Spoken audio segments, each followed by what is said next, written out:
Welcome back to The Big Show. It's Alex Belfield talking to interesting people and fascinating guests. And then there's those people you meet by accident. Keith Elliot Greenberg, how are you?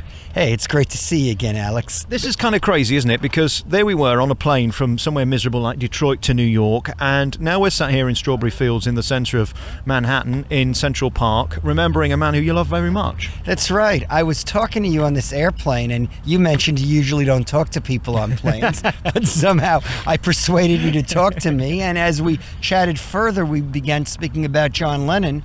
And you actually contributed stuff to my new book, December 8th, 1980, the day John Lennon died. I believe you're quoted twice in there. Well, and I'm really grateful for it, especially the royalties and the money that you paid for those quotes. That's right. I mean, I actually, and you wrote it too.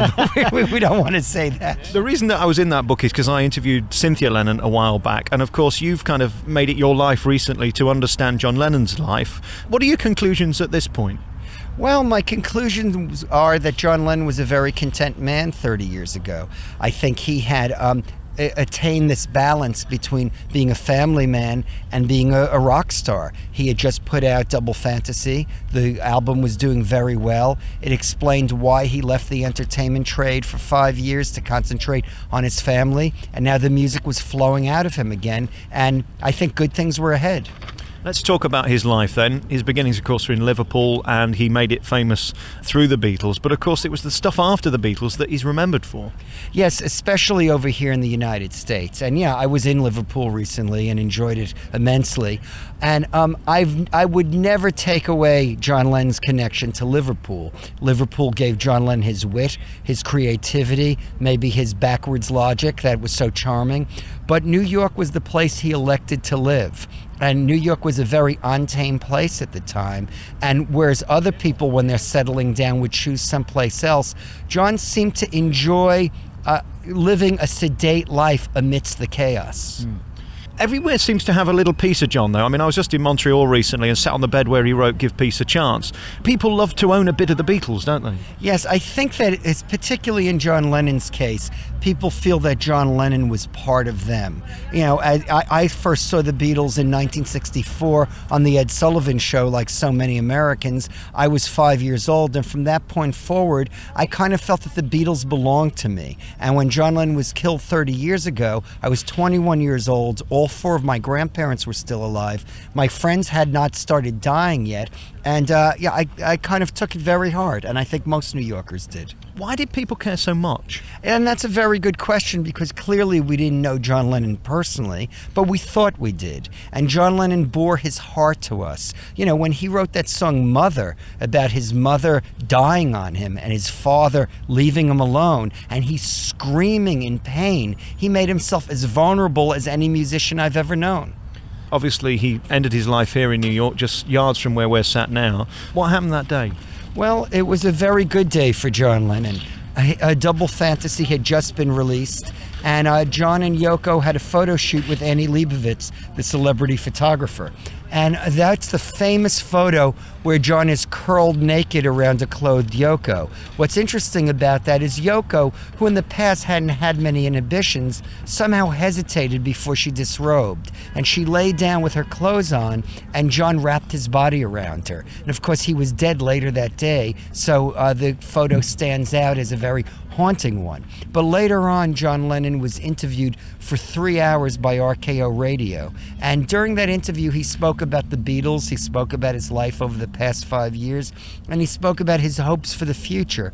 And he said that he doesn't think his work will be over until he's dead and buried. And he said, I hope that's a very long time for now. Now, people read into that and say, you know, did he have a sense that of his own doom? I don't think that's really true. I think that he was just talking, and John Lennon tended to have a dark side and focus on death. And after that, he and Yoko had gone to the studio. They were working on her single, Walking on Thin Ice. John was convinced that it was going to be a hit single, and he still had the studio tapes in his hand when he was exiting here at the Dakota, and Mark David Chapman shot him. What's his legacy? What has he left us with other than the music?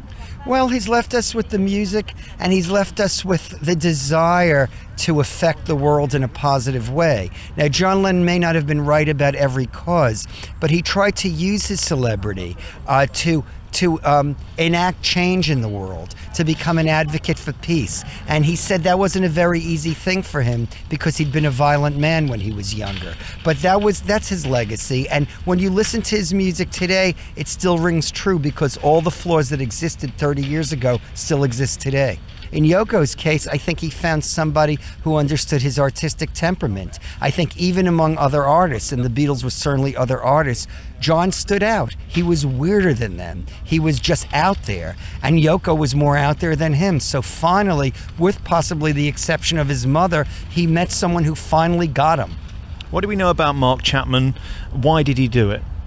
Mark Chapman was mentally ill. I believe he's still mentally ill. And I have a friend who's a psychologist who told me a story about patients who invest all their hope in a particular person, usually a lover, and ultimately that person disappoints them. For whatever reason, Mark David Chapman invested too much in John Lennon, and nobody's perfect and nobody can live up to those expectations. And when John Lennon didn't, Mark David Chapman felt he had to somehow eliminate John Lennon. And I think in doing so, he would cease to be what he perceived himself to be, a nobody, and he would become almost as famous as John. And sadly, here we are 30 years later saying his name out loud.